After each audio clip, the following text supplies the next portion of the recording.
It's actually very interesting, the masculine experience, because I like to believe that most men on the planet have lived a semi-similar timeline. All of us as men experience a very similar human paradigm, and that is that most men are born and you're not important, and then you go to school and you fall in love with some girl in school and she fucks someone else, and then you realize that all the 19-year-olds you want when you're 19 are with older dudes because they have cars or whatever, and you go through this experience of getting your heart broken and losing your girlfriend, etc., and many men latch on to some average bitch or accept they're gonna have their heart broken forever. But some men decide to become so big and important and strong and irreplaceable that they never have to suffer heartbreak again. Because every man deals with heartbreak and deals with sadness, but how you use that energy is the differentiator between humans, right? You are feeling the same pain that many men have felt. Every man out there has had his heart broken and understands how difficult it is as a man. But the difference between me and you, and perhaps some of the other men out there, is that certain men take that anguish and take that sadness and understand that energy cannot be destroyed. It can only be converted, and use it to build themselves into a man of absolute standing and power, as opposed to sitting around jerking off like you just told me you do. You are a waste. You are wasting your energy. Heartbreak is unlimited motivation. If I was heartbroken, it's been a very long time, but if I was heartbroken, I'd be in the gym every morning. I'd be a beast. I'd be running. I'd be working. I couldn't sleep.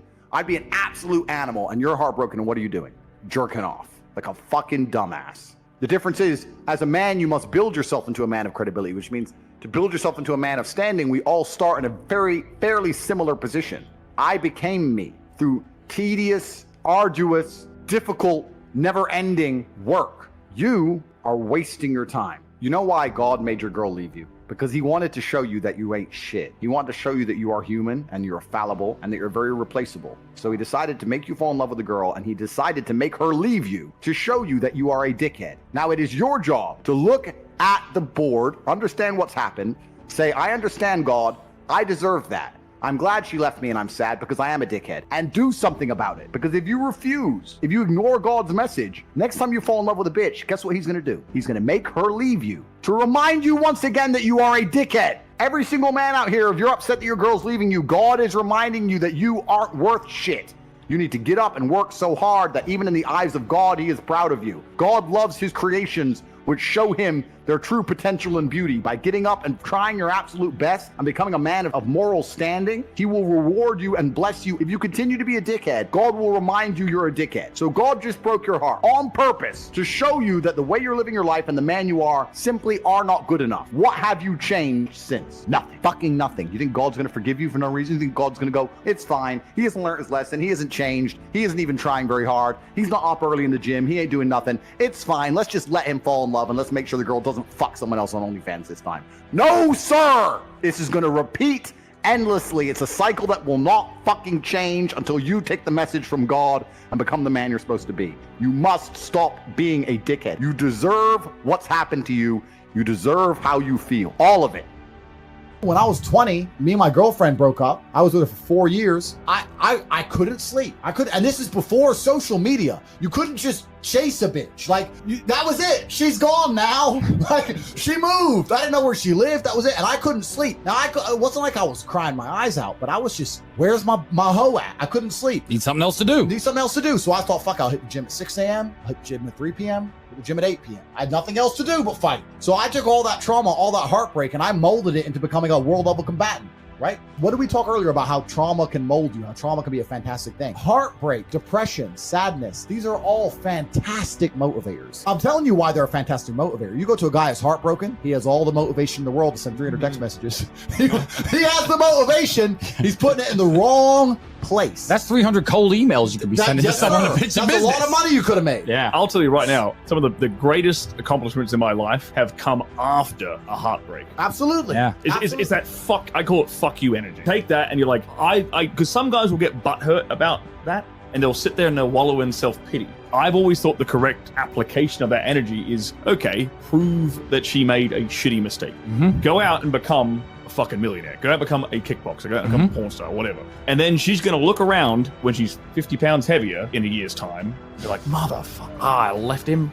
I let him go. Yeah. You can, and internally, be happy. My ego could be like, yeah, I got you. Life's gonna hurt you, and how you use that pain is completely and utterly up to you. You can use that pain to galvanize yourself as a man and become a better man you've ever been. I'm not saying that I'm only successful because of some chick. I'm saying that every single time that I was heartbroken, I never wasted a second. I was never wallowing. Women fuck men they respect. That's it.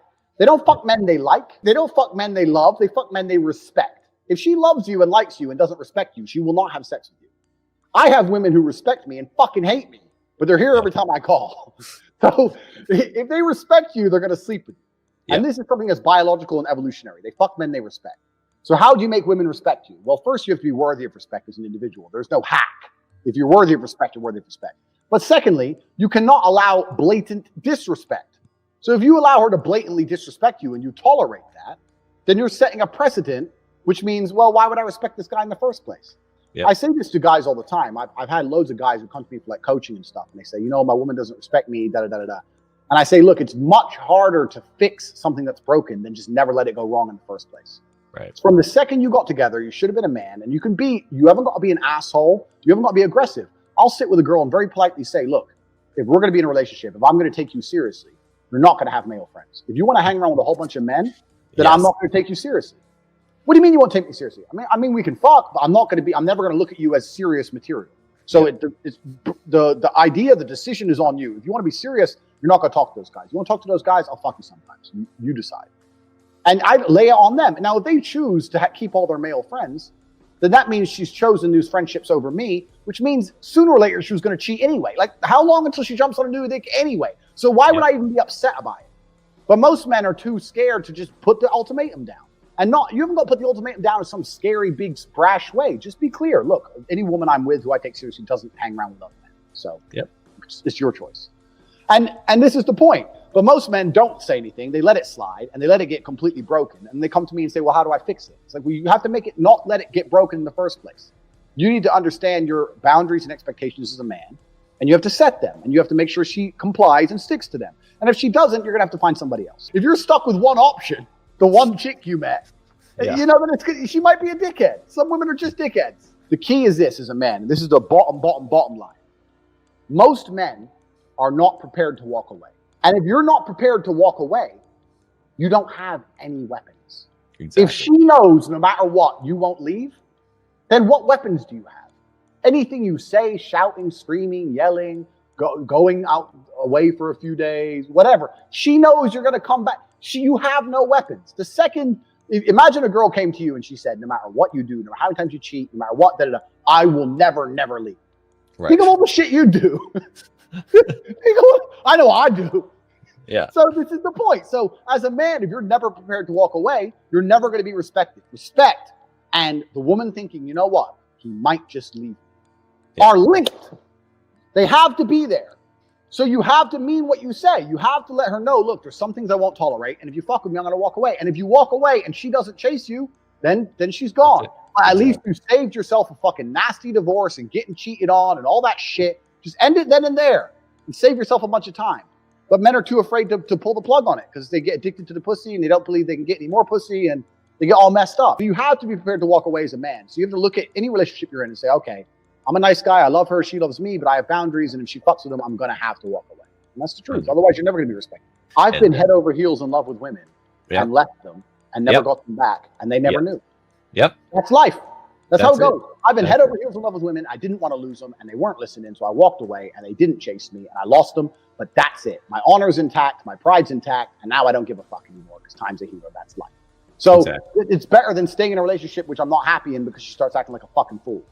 And it's kind of like, I use chess analogies a lot, but it's kind of like chess. If you're playing a game of chess and you're in a losing position and the only hope you have of winning is a big sacrifice, you give up your queen and you don't know if it's going to work or not, but it's the only hope.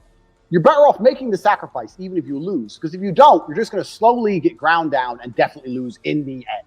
Right. Like, do you love that pussy so much you'd rather delay the breakup by 7 months and lose without any pride or honor? Yeah. And leave without any pride or honor while she cheats on you? Isn't it better just to say right hand in the air, you're not talking to that guy anymore? The end is coming. If she chooses to talk to that dude over you, the end is certain. So can you have enough balls to just say bye and at least leave with your head held high? But this is another thing, man. It's crazy. These men have never been through any kind of emotional trauma. So the idea of breaking up with a woman is big to them. I've been through, when you've been through real shit, a breakup just doesn't become that real anymore. You know, I've had people try to kill me. I have stab wounds. Tell me again about this girl who doesn't text you back. Like, who gives a shit? There's people in Syria getting bombed. Yeah. You know, like you have to get some perspective and just realize you're being like there's real trauma out here in the world. Terrible things happen day after day. And here you are, alive and breathing and perfectly healthy, and you're gonna cry over some bitch? Just man up.